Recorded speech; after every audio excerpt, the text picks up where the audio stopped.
सूबा गौर में बम धमाके में 12 अफराद जाँ बहक और 100 से जायद जख्मी हो गए।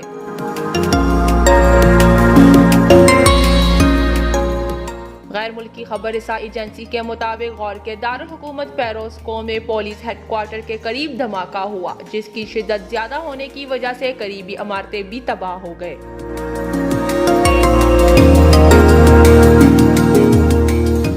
रेस्क्यू ज़राए के मुताबिक जख्मियों और लाशों को करीबी अस्पतालों में मुंतकिल किया गया, जबकि इलाके के अस्पतालों में इमरजेंसी नाफिज कर दी गई।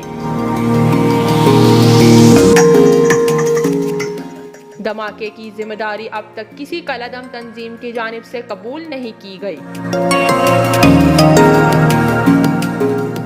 नौशीन, sportstory.news।